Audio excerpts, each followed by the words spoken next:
Hi, family. I am here today um, to talk about a phenomenal young man and the family that he has around him that supports him, loves him, and just nothing like the blessing of having a very loving and supportive family that cares.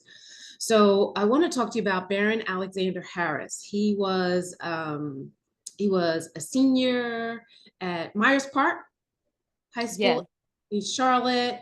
He played football, basketball, wrestling, track, and girl. All I'm gonna say is I can only imagine the grocery bill when he was ready to eat.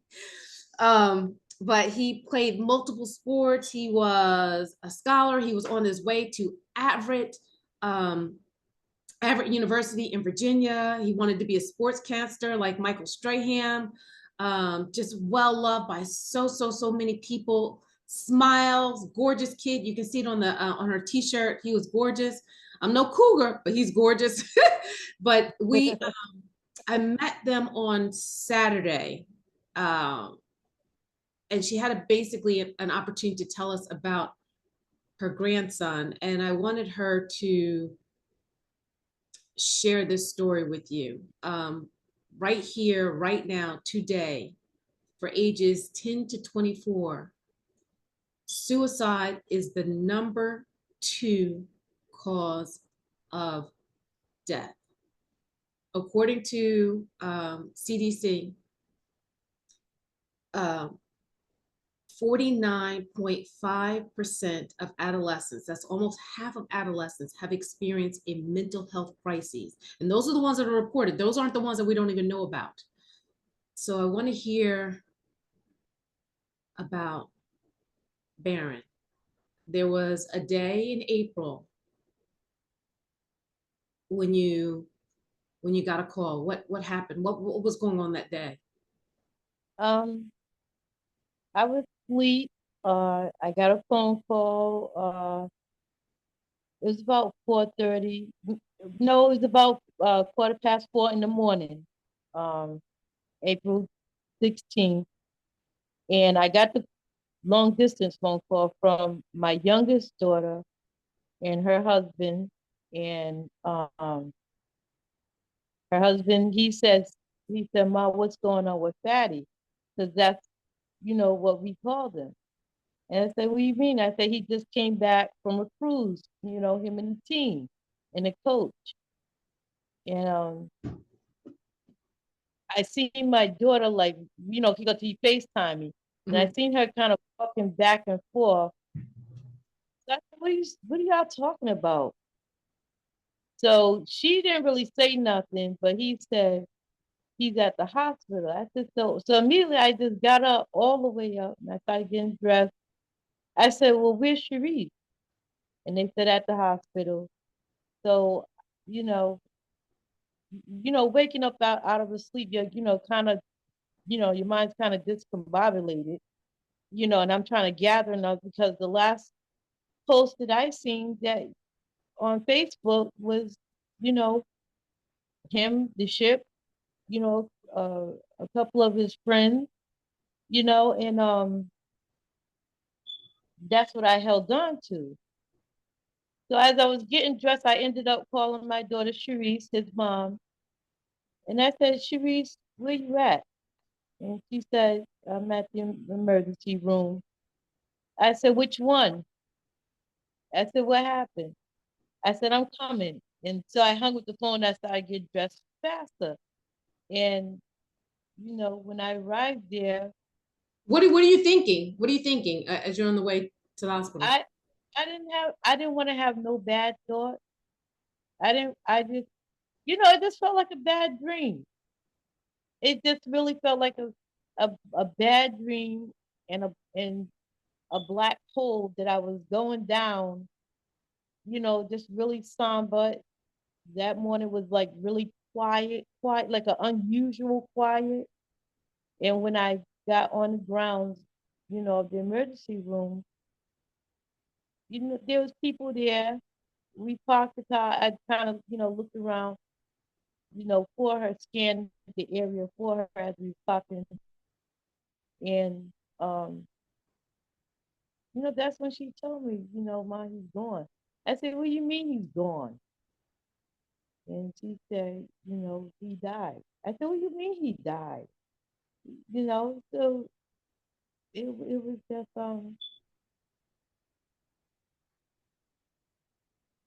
Not real.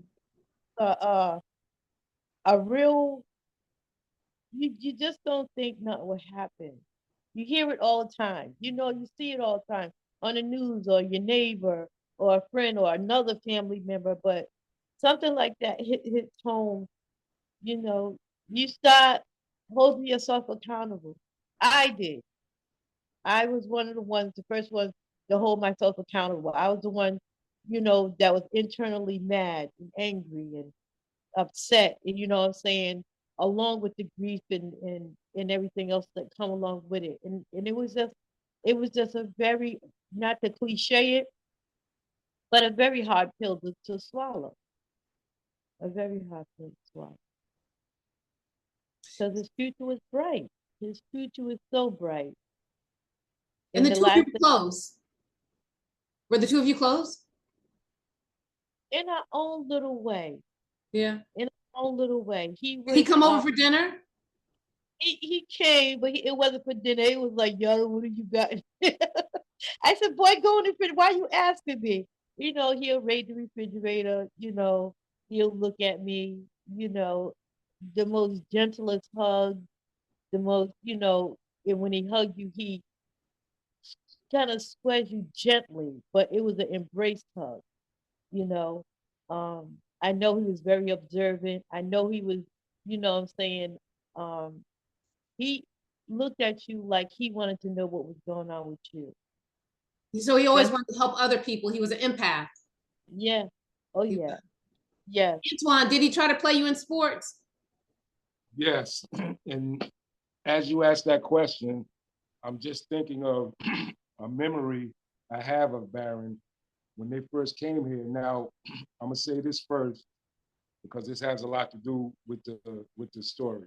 As a child, my mother brought me here to North Carolina to a city called Huntersville. My grandmother owned a house in Huntersville. Age of like 6, 7 years old, my mother brought me here and she just relinquished all her responsibility to me, from me. She gave it all to my grandmother. At the age of 6 years old, my grandmother had me cutting the grass, 100 degrees, no motor on a lawnmower, it's a push lawnmower. In my mind at that age, I'm thinking, oh, I can't stand my grandmother. I hope she get hit by a bus. At that age, I didn't understand what she was doing. So, which made me not like the South. So we stayed there probably 2 years and we went back up north and moved to Rhode Island. So the whole time we was here, I cried. I'm like, Mom, I don't like it here in the South. I want to go back up north. So she takes me back up north. But now I understand what my grandmother was doing. She was trying to, make me have character, make me be a man at a young age. So when Barron came here, he felt the same way. So one day he just broke down crying in front of me. Pops, I don't like it here.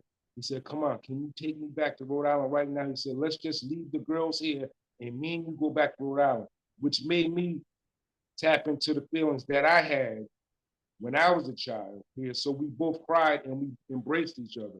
He was like 7, 8 years old at this time. So I would tell him, well, to soothe him, I knew he liked sports. So we would sit down and watch the Panthers game. Now, I like the Panthers. So Who did he like? New England. He liked New England Patriots. So Really? yes, Really?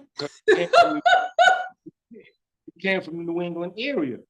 So for a whole season, we would watch the Panthers game. No Patriots game, unless the Patriots was playing the Panthers. Every week, it was the Panthers, Panthers, Panthers.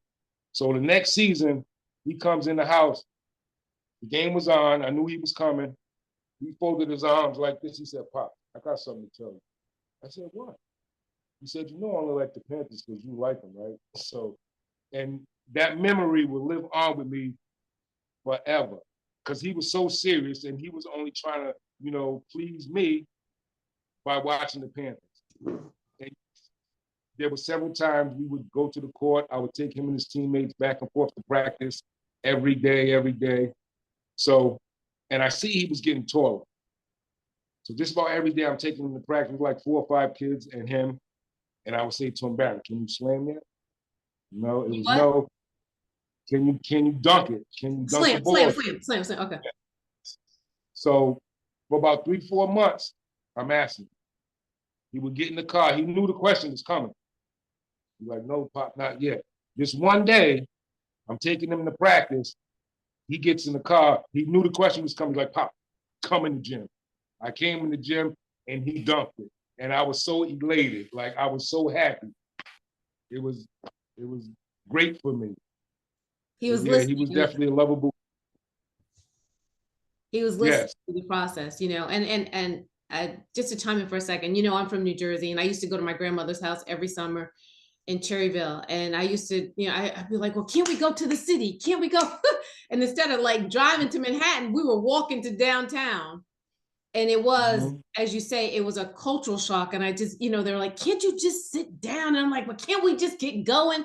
And so it was a huge adjustment to come here to coexist in a slower life, which it's a lifestyle which I wasn't ready for. So how did he transition from that? Like, because I was only here for the summer, then I got to go back and and run and do all that kind of stuff. How did he transition from like wanting to go to just going with the flow? And do you think he was doing it and like really walking in it and enjoying it, or do you think he was doing it kind of like watching the Panthers instead of New England? He transitioned, like I mentioned many times before, because his mom worked. So she would, have him and his sister come over to the house.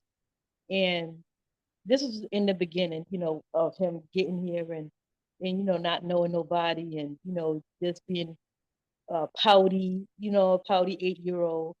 And so one day he was getting over there and I can see his movements and everything. He had things on his mind and stuff. And like my husband said, them two would talk. So I said to him one day, I said, go outside. I said, see that football? I said, go get that football. And I said, and find some of the guys, the boys to play with. And so reluctantly he did. And that's how he began to embrace, what I'm saying, being here. Because there was other boys that he can play with. It was an outlet. And, with my husband and us dropping them off at the Y as they're getting older. Then at the time where we was living, there was a program for the community that was, living in that Southside homes that was living where we was living at, me and his mother, not in the same household, but she lived directly across the street from me. And the but the people that was part of the program, one of them was Ryan. And the rest is history, because from there, they got a grant for some sports for the kids and different things. Wow. And by me being a person who I am, I'm always thinking outside the box. Like they wanted me to find a job. I told them no, I'm going to be a business owner. So they didn't know how to handle that. With my daughter, she thinks outside the box. And because she had kids, small kids at the time, it was like, listen, I don't want to adjust or conform to what you want us to do. You got to adjust to conform to what we are comfortable in doing, long as it's productive. So I think that's how the whole thing, meshed together. As far as him embracing Charlotte, as far as him embracing the people here and coping. And I would say almost as he got older, he was because he did go back home to Providence, where he was born. See his dad and other siblings and different things like that, family members and everything. But he began to see the difference there versus here. So that was one way that he coped, even though he longed to be in Rhode Island. So it kind of conflicted with him to a sense.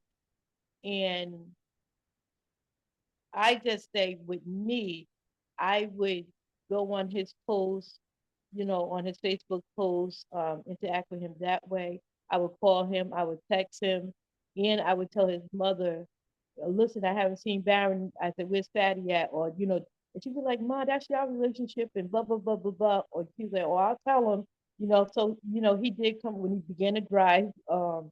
I would be like, tell him be careful, and he would come and see me, sparingly, but he would come see me, or he'll call me back, or he'll text me back, or something. Of Different things course, like. of course he would call you back. He would text you back because he's that empath. He wants to make sure that you and other people around him are happy.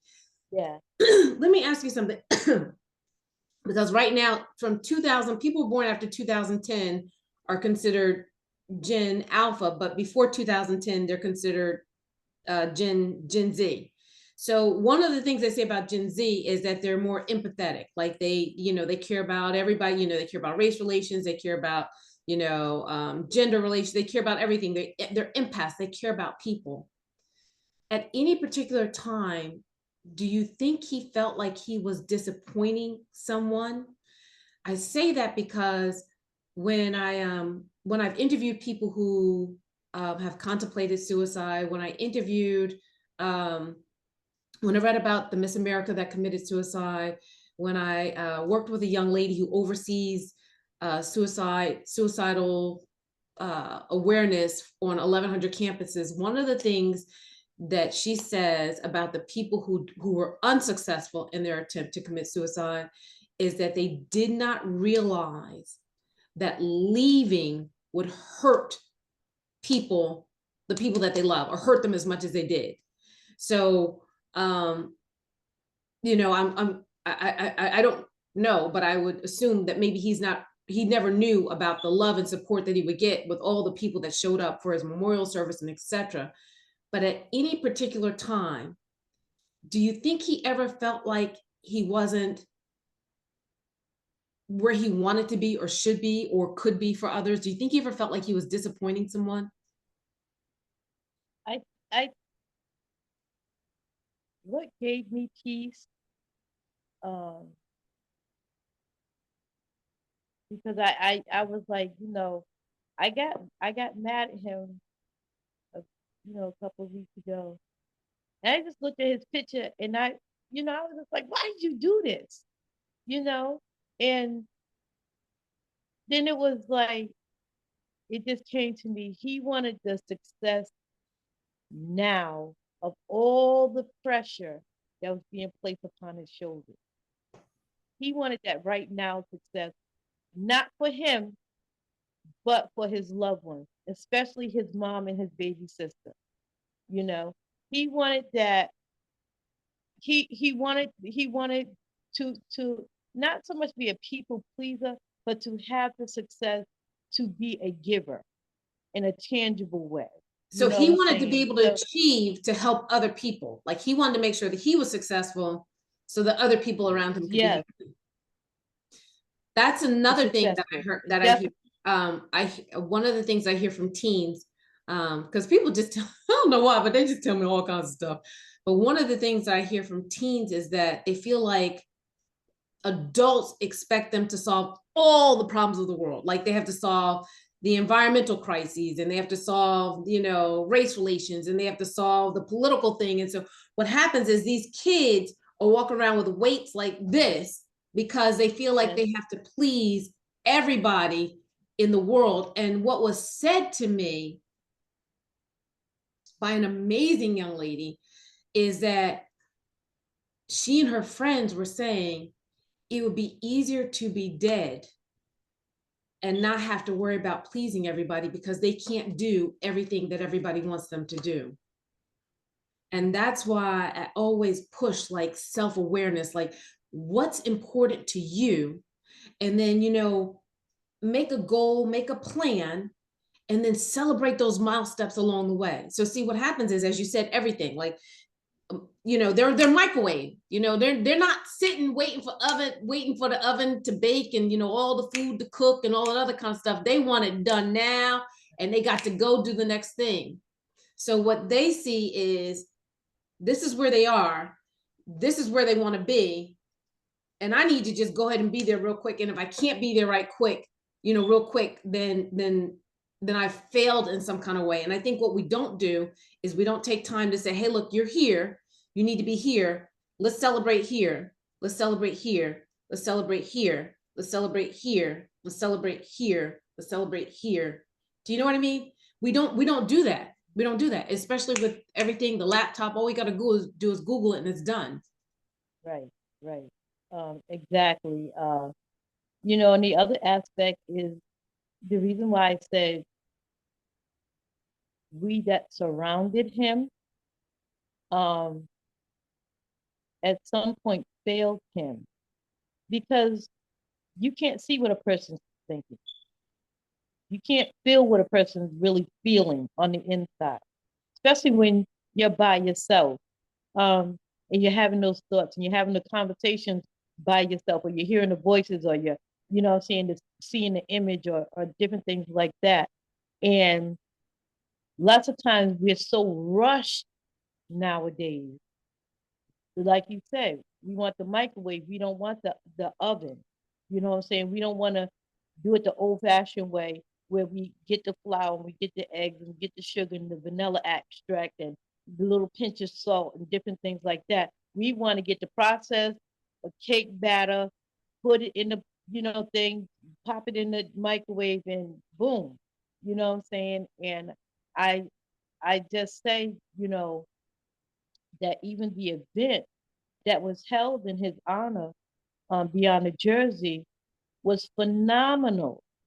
And I'm going to be working close with them because of the simple fact, when I see so many kids of various ages that's looking and longing for substance on the inside, not tuxedos, not the prom, not getting in a limo, not the shiny shoes, not being on the face of a billboard, not being on TV and all of that surface stuff. They want to know that they matter for real. That's the only way I can put it. They want to know that, like you just said, that they're succeeding at the level that they're at, that they have accomplished where they're at. Right. That they have made accomplishments. I'm looking at Grandpa, and Grandpa is thinking. His brain is churning. I want to say one thing really quickly, but then I want to hear what Grandpa has to say. Just a quick story. My cousin, my mother went to her house and she wasn't watching TV. So my mother's like, oh, well, you know what? I'll go buy Barbara TV, right? So my mother goes and buys her TV, and she's like, thanks, Aunt Shelva. She's like, but that wasn't the point. I'm not watching TV because I don't want to pay the monthly bill. So give me the money, right? Give me the monthly bill money so I can buy groceries and all the other kind of stuff, because I could care less about the TV. And I think sometimes what happens is we see a need, or what we perceive to be a need, and we give to people, or we help people in a way that may not fulfill the void that they have. So Grandpa, because you were telling me that you and Barron had that type of communication, do you think that there's any void that he did not get a chance to properly express to other people that maybe expressed to you? Or now looking back, you're like, wow, that was a void, or that was a deeper void than what was there? Because I want this to be a message for parents out there whose children may be struggling right now. Do you know what I mean? Or teachers who may be looking for a way to help kids. Like, what is there in that communication, or what kind of void do you think there was that you're like, now, man, that was it? Or like, we did it, but we only did 75. We could have done a little bit more. Well, excuse me. I think one of the biggest voids in his life was that he missed his father dearly, because we would often, sit down, and he would express how he wanted to go back to Rhode Island to be with his father. So I think that in the early stages when he first came here was one of the biggest boys. But after he got older and his mother allowed him to go back to Rhode Island to visit his father and his other siblings and family members, it kind of soothed him a little bit. But I do think in the early stages, before, he started playing sports and everything, and he met other men to, kind of counsel him, that was the biggest part.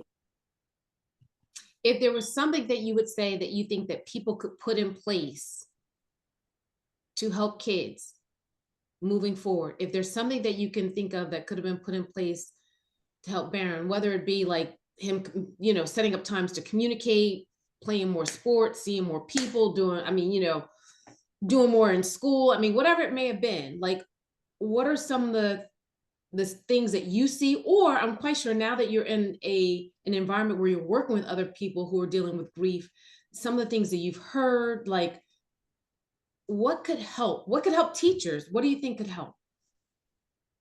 I think basically it's real basic. Like, just listen to what your kids are saying, because behavior is everything. Everything is behavior. And some people miss it when kids come to them and speak to them about different things, and they just, they'll brush it off, won't give them advice on it, or just say, go do something else. You know what I'm saying? But just listen to your children, to what they're saying, because like I said, behavior is everything, and everything is behavior.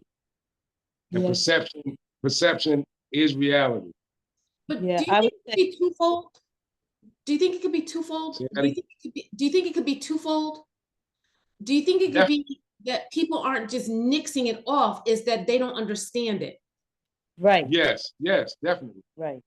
I think that, like I say, I'll reiterate, we are a rushed society now. I remember playing hopscotch, getting double dutch, playing on a swing, no pressure, no, just being a kid. You know what I'm saying? Drinking from the fire hydrant, getting in the fire hydrant water. You know what I'm saying? What about Not pumpkin seeds? What about cracking those pumpkin seeds and those? Yes. Chico sticks and the charms, lollipops, and different things like that. Nowadays.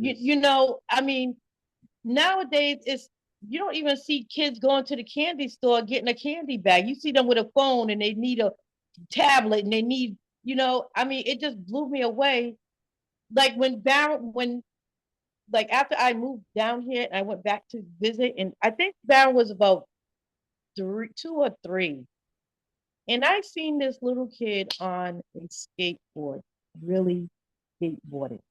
That really blew me away. I was like, wow. I was like, he got it going on. And that always stuck with me. So when he came here, I knew he would flourish. You know what I'm saying? But the aspect of being in a systematic society, more so now, you can't do this with your kids. You can't say that to your kids. You can't, this, that, and the other thing. I always would have against the grain because of different things that I went through with my children. So when it came to Barron coming, it was like I wanted a more of a relationship to listen. But because it was, like I said, so sparingly, you know what I'm saying, maybe once or twice a month, but we didn't have those deep conversations except one time when he was here and it was just me and him in the house. And I asked him a question and I said, do you trust me? And he looked at me straight in my face and he said, yes. And that meant so much to me. But we never got to intertwine the way I desired to, because I always am concerned about, what are you thinking? Where's your headspace at? Me, because I dealt with depression. I was a manic depressant. I didn't have nobody, really there for me. It was always call 911. She's going to commit suicide. You know what I'm saying? But nobody took the time to say, Shani, let's sit down and really talk about what's going on. and I felt overwhelmed. So with all of these aspects that he was around with the football and the, the basketball and the wrestling and, what I'm saying, girlfriends and just friends in general and your environment and different things like that. Yeah, I became concerned because that's a lot of weight to carry, and him wanting to be successful, him, his foot being a man-sized foot, and his mom have to go get the sneaker that costs $200 or $300. You know what I'm saying? Because you're in that image, and because the way society portray of a certain look or a certain brand you're supposed to have on, you know what I'm saying? That's not your identity. So yeah, I And, just think it's a lot. and what you're saying is there are generational challenges for the mom who's got to pay the bills, generational challenges for grandparents who are used to the in-depth communication, who are no longer able to communicate, generational problems for children who are adapting to multiple cultures and multiple environmental changes, etc. So there's layers of challenges. And one of the things that we hear often right now is something's wrong with the child, they got to get a diagnosis, etc. Well, once again, I don't even know if I said beforehand, but there are multiple layers. I'm a life coach. You don't have to have a diagnosis to go to a life coach. And we even accept United Healthcare. There's psychologists, there's psychiatrists, there's peer support. There's so many different layers depending on what a person needs. And I think presenting the umbrella of options to individuals could really and truly help, them knowing that there are options out there. There are different ways that they can go. Before we end, because I think this has like maybe 3-4 minutes before we end, I wanted to ask you, Grandma, Grandpa, I don't care who goes first. Tell me, who do you want to thank during this process? Who do you want to thank and make sure that if people are going through that they go to them? As grandparents, not as Barron, as you, who you are. Who has helped you today?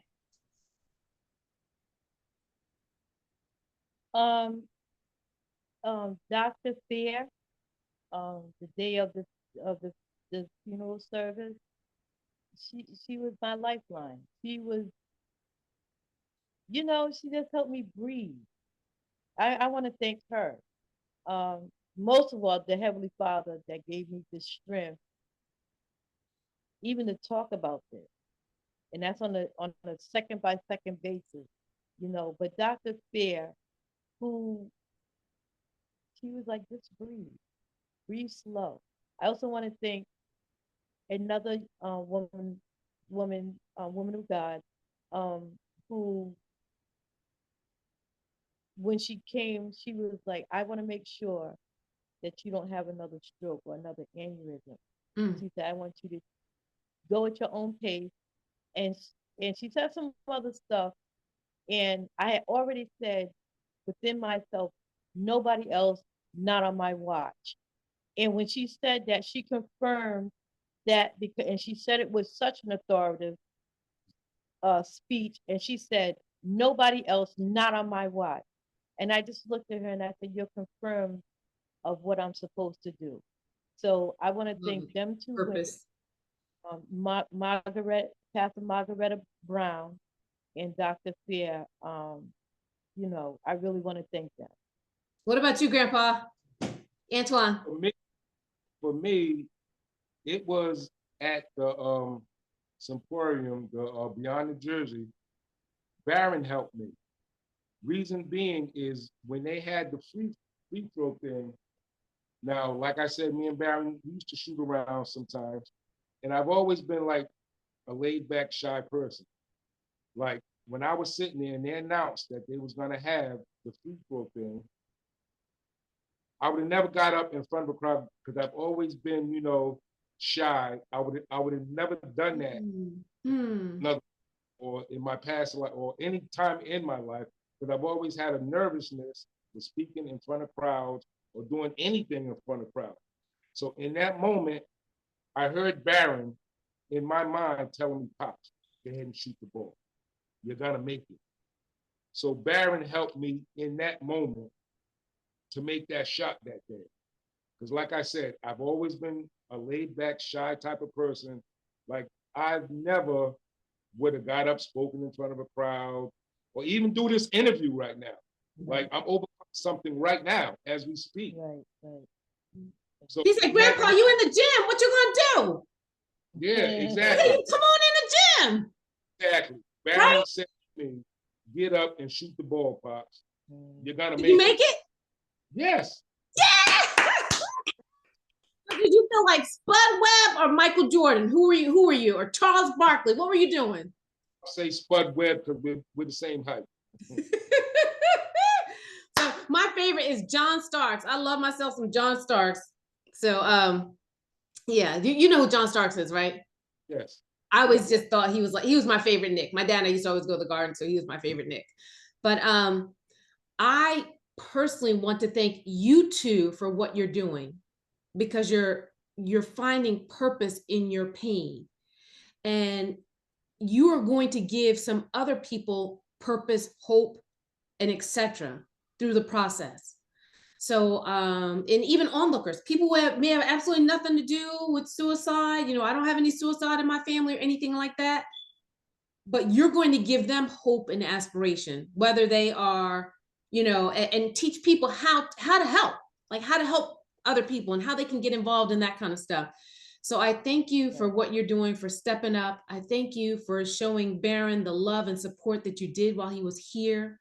I thank you for continuing on and showing your other grandchildren and children the support and the love that they need, because I know this is still a tough time of grieving. And I thank you for what you're doing for Dr. Fair, because you know what? Not everybody says thank you. So I thank you for what you're doing for them. And Barron, guess what? You just showed up and showed out, right? You wanted to be an empath. You wanted to help other people.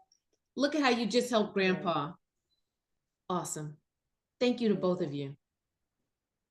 Thank you for having us. All right. It's cutting off somehow, some way. I don't know what it is, but it's cutting off. I'll call you, Shanine. Okay. Thanks.